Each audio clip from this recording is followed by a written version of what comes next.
All right, sorry, I'm a few minutes late. Just got off the practice field. Had a great Sunday evening practice with probably as much energy, not probably, and with more energy than we've had on a Sunday as well. And guys were having some fun out there, so I didn't want to cut it short. Wanted to let them finish up what we were doing, so I apologize for being a few minutes late.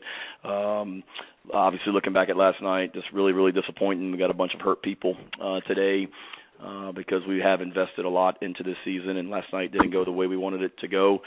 In any phase, not good enough for sure. Got to be a lot better in all phases. You know, obviously we're down 17-0, and we had run, I believe, 11 plays on offense, and we were down 17-0.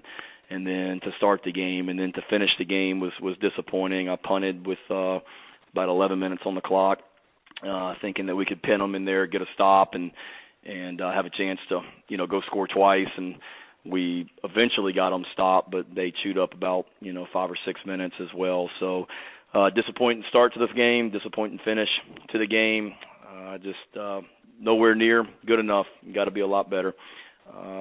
Injury-wise, we're in decent shape. Everybody, I would say, is probable for this week.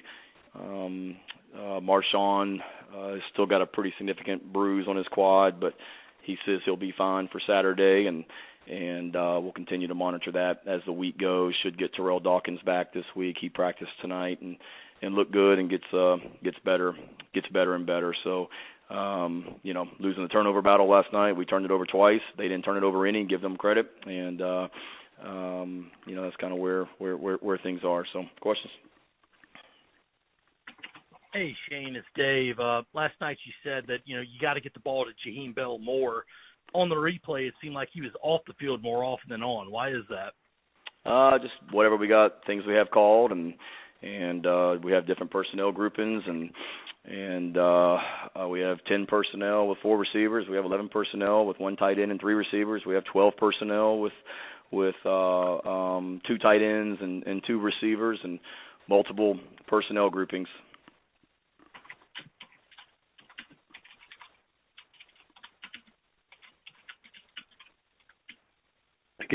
Shane, this is Colin. I guess kind of sticking with that, what has the conversation been like with the offensive staff about just being a little bit more consistent? What do you guys have to do to be a little bit more consistent than what you were last night especially?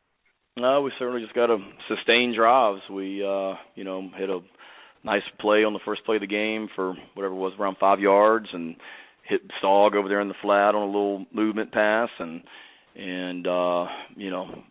then we just kind of did not advance past that. Starting the second half, we didn't get off to a great start in the second half. So it's whatever we call, we got to execute. We got to certainly continue to call plays that give us the best chance to be successful. We got to execute plays when we call them and sustain drives. We did not stay on the field long enough last night.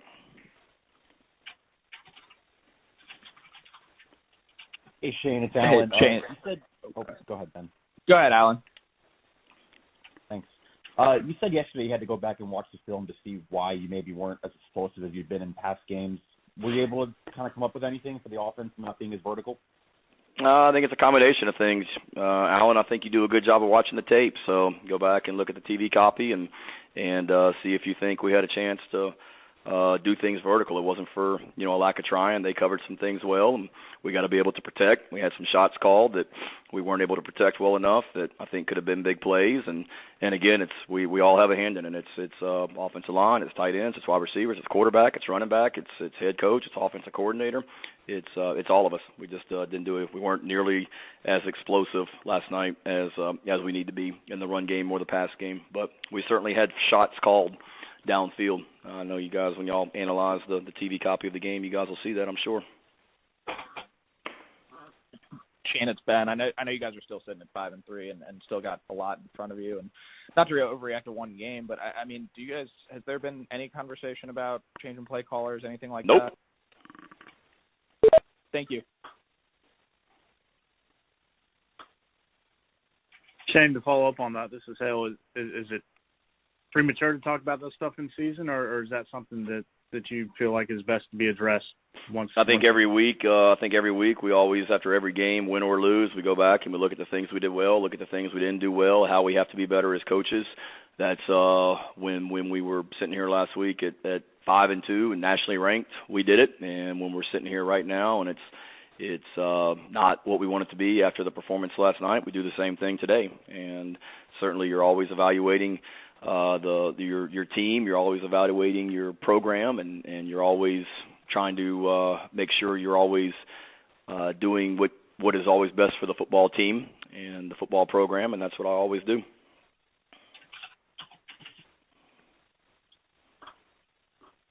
Shane, it's Colin again. I guess you've mentioned a couple of times needing to play and coach better. When you say coach better, what does that, I guess, mean, and how do you guys go about doing that over these last 4? It starts in practice with what we're teaching our guys, what we're coaching our guys. You can always coach better, Colin. We could coach better after we beat Texas A&M. We can coach better after we beat North Carolina in the bowl game last year. I mean, no one has ever arrived, and we offense, defense, special teams, we all have to, coach better because we all have a hand in it. I know everybody wants to talk about the offense last night, and they got to be better, but there were certainly things that Clayton will tell you they need to be a lot better on defensively, and Pete will tell you the same thing about special teams as well. So it starts in practice, how we coach, and we're always trying to be better than we were. We talk as a football team about being just 1% better every day, and that's coaches too. Thanks, Ben, again, I guess. Go ahead, Dave. I was going to say sorry.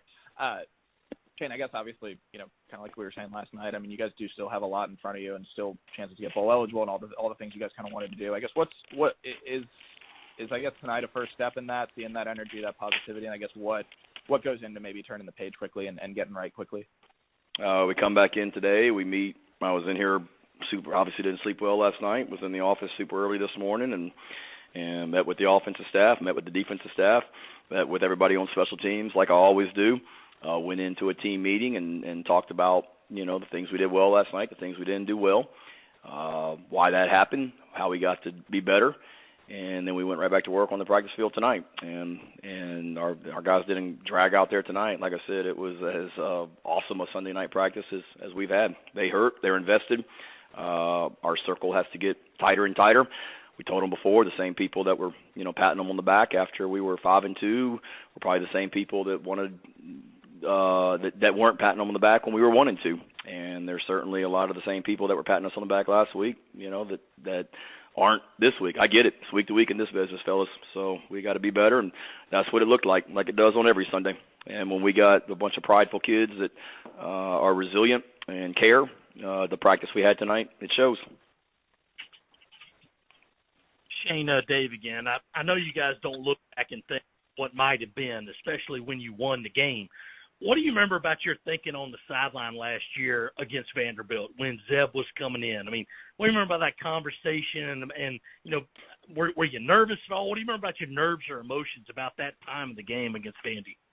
I knew it was a critical decision that I was about to make, whether to take Luke out and put Zeb in, and just knew that, Luke was injured and was certainly battling through some stuff physically that day against Vanderbilt, but just felt like Luke wasn't 100%, and we needed somebody to be closer to 100% on a 2-minute drill, and just needed a spark, and Zeb had confidence in Zeb, and whether your quarterback is Zeb Noland or Joe Montana, I mean, anytime you got a 2-minute drill to win the game, it's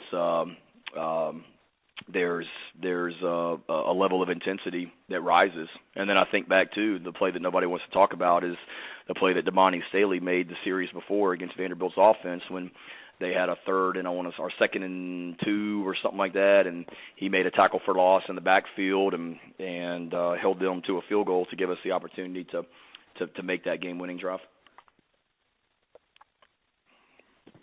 Hey, Coach, it's Andrew Lyon, Gamecocks Digest. Obviously, Missouri really emphasized trying to attack the perimeter yesterday afternoon. How much of an effect do you think that had on the pass rush for Clayton White's defense when Missouri actually did a regular drop-back passing play? Yeah, they did a good job. They weren't going to let that quarterback get hit, if you will. I mean, they had a lot of stuff on the perimeter and got the ball out of the quarterback's hands. And when they did throw it, they moved the pocket a little bit, and they did a good job. No matter what they're calling, we got to make impactful plays defensively, and we got to affect the quarterback no matter what. And certainly when they aren't in just pure drop back as much as they were last night, it limits your opportunities. But one, we've got to be better on the perimeter, and two, we've got to affect the quarterback no matter what they're calling. And I think Clayton and I talked about it today. Certainly, their success on third down in the first half was not what we want. I mean, they were 4 of 6 on third down in the first half, and they were able to stay on the field, whereas we weren't. Hey, Shane, it's Ben Briner. Sorry if this is an ask. I got in a little late, but obviously you mentioned Luke. He's obviously working kind of outside the public eye at this point. From the start of this season to now, what are kind of the areas where Luke has developed and sort of grown the most, kind of practicing, working with Spencer, that kind of stuff? I think it's understanding mentally, because it's year 2 in this offense, and he's a great sounding board for Spencer. He's great during the games on the sidelines. And then just from a physical standpoint, just seeing him in practice, he's the confidence he plays with, the throws he makes. He continues to get better and better. I'm proud of his work. And following up on with Luke, is there a chance or opportunity for him to play again? We're constantly competing. We're competing at every position, and that's always the case. Luke's done a good job. So is Spencer. I know people want to talk about some of the plays. Spencer made some big-time plays last night as well, and we've got to continue to help him and be better around him as well. Shane, it's Colin. Kind of speaking to Spencer, he said last night, that the offense didn't feel like they had a good enough idea of knowing what to do. How do you guys go about cleaning that up in practice, and is that something that can get better during the season? Yeah, absolutely. And I met with Spencer and understood, where we talked about that, comment and understand where he's coming from. And we didn't go into that game uncertain about things. We had a great week of practice and great mental week of practice with what we were asking our guys to do. And I'm aware that, Spencer said it, like I said, but, he and I met on it and don't think it's an issue. All right, see you guys Tuesday. Thanks.